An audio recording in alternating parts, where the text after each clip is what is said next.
her 20s, and then he fled in the vehicle. Houston then went to the Marriott Cypress Harbor Villas on Harbor Villas roadway and shot a security guard. That's a woman also in her 20s. We received that 911 call at approximately 10:51 or 10:50 hours. At the same time, we received another 911 call about the security guard shot at the Marriott Villas. We received another 911 call of shots being fired at the Marriott Residence Inn at 11,000 Westwood Boulevard. No one was injured at that incident. We also received shots fired called at Integra Cove Apartments on Integra Boulevard. A black male suspect, our suspect, pointed a rifle at some individuals and also shot that rifle, striking several apartments.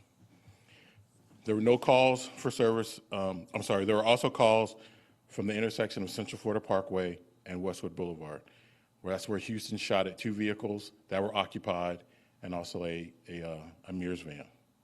No one was injured, but some of the people inside those vehicles sustained injury from broken glass. Now, just a little bit about the chronology. We can't be certain of the exact chronology as of yet, because like I said, we're very early in the investigation, but we know these events happen very, very quickly. And he had enough time to do these events and then drive at very high speeds, about 10 miles toward the Osceola County line. Once he was near the Osceola County line on I-4, he crashed, where one of our deputies rolled up on the crash, saw him sitting outside his vehicle, was able to confront him, saw a firearm in his vehicle, and was able to detain him in custody. During the interview with Houston, he was asked how he felt about the shootings, and he said he felt good. He said it relieved some of the frustration that he felt. When asked if he would have conducted similar shootings in the future, he said he would. So this is a person that we really needed to get off the streets, and thankfully today he is in jail and going to be awaiting one charge of attempted murder, attempted first-degree murder, but also additional charges being filed. Do we have any other questions at this time? We got some reports that he was walking around with a gun on the other side of town way before this happened. Did you get any calls like that? We have not heard anything as of yet about that. So, like I said, this is very early in the investigation, so our detectives are going to look at all the information that's out there and try to see if he's connected to anything else. This could have been a lot worse. Absolutely. Any idea how many shots he fired? Don't know that yet, but it could have been a lot worse. We're thankful that it's not, and thankfully people called 911 very quickly to get our deputies on the scene and get our deputies en route.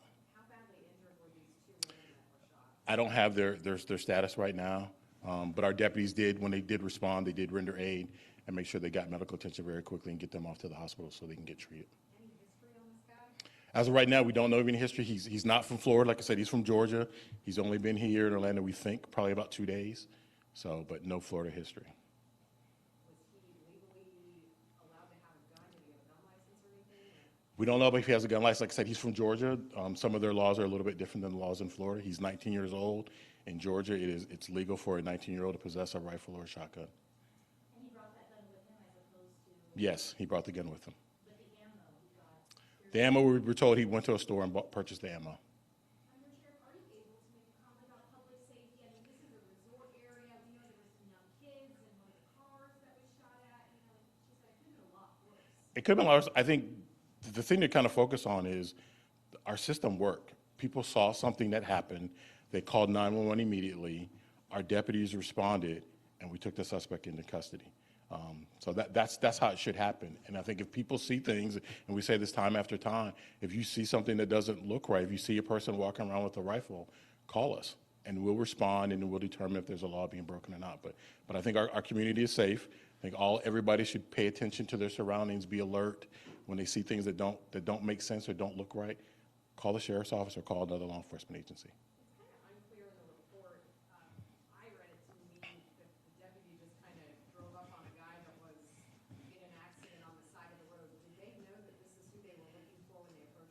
Nope. I think the deputy was driving. He saw a car crash on I-4, obviously stopped to render aid and check it out, and noticed the guy sitting on the guardrail, noticed a gun in the car, and that's not normal. So the guy made some spontaneous statements about what had happened, and the deputy took the right action and took him into custody. So he hit another car to escape. I don't know if he hit another car. I'm not sure if he just crashed into a guardrail or another car. I'm not sure of that yet. And it looked like he was in a hospital gown in his mugshot. Was he taken to the hospital for any injuries or for being crazy or? I don't know if he's taken to the hospital for injuries. I'm sure that's kind of standard procedure. If he was in a severe car crash, he would be taken for medical clearance, but I'm not sure what his status is either. Other than saying he felt like he was scammed at the first hotel, did he say why he decided to shoot at the apartment or anything else? Nope. Like I said, we're very early on in the investigation, and so he hasn't made any further statements. He did say he felt frustrated that he had been scammed at that hotel, and that's why he did it, but he has said nothing else about why he did any of the other shootings. That first charge, is that connected to the first one in the hotel lobby or the security guard? The first one in the hotel lobby. But like I said, this is very early on. Our detectives are gonna sit back and they're gonna dissect this entire case, all the events, and they're gonna come up with the appropriate charges. We wanted to get some serious charges on him, so he can't bond out, so he can't get out of jail. But we're gonna have more charges to follow on him. If the deputy had not happened upon that car crash, would they have caught him quickly? I don't know. Like, we had a good description of him. We had a description of his car. That would have gone out to all other local agencies. But I think we would have found him, just a matter of how much time. Like I said, this is very quick. I mean, this all started, or this all took place within about 20 minutes. That's a pretty good outcome that, from the start of an incident to the time somebody's in custody. 20 minutes, it sounds like a long time, but it's really not, so. These are high traffic areas where he was opening fire. Right. So, we're glad we got him off the street, so. And was it an AR-15? Yes, And it was just sitting in the driver or passenger seat? yes.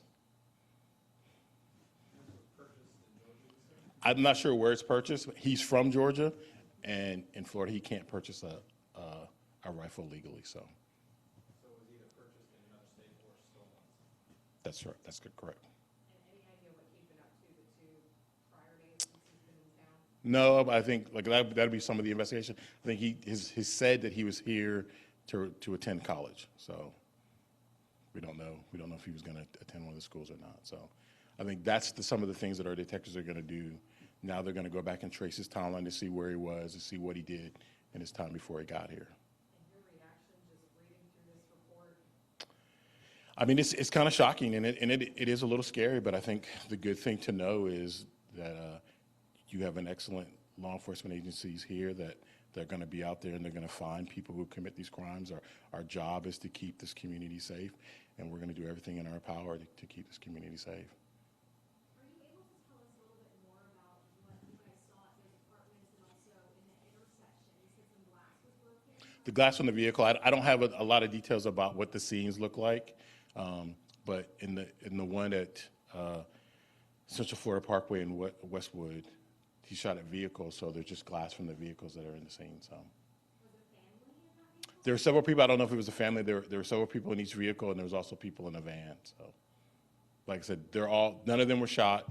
They all have minor injuries. The ones that have injuries are minor injuries from the broken glass.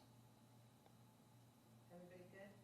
Undersheriff, if I may, can we just ask about the rape suspect that was also arrested here in Orange County? Are you able to tell us more about this person who spotted him this morning? I don't have more about the person who spotted him, but I think, like I said, our system works. So someone saw him, they recognized him, and they called us. And I think they saw him about 7 o'clock this morning. At about 7:15, he was in custody. So we got the call, our deputies responded, we set up a perimeter, and we were able to arrest him and put him back in jail. Did he say anything? I'm not privy. I haven't heard what he said yet. So like I said, he's been interviewed, and the detectives are gonna write out the report, and that's all gonna be in their case notes.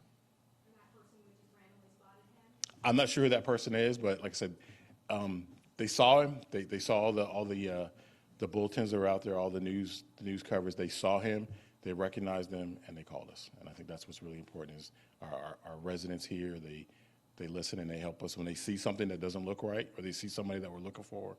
They call us and they help us out, and we're able to catch them and put them in jail. Were you able to give us any updates about the threats against Conway Elementary School?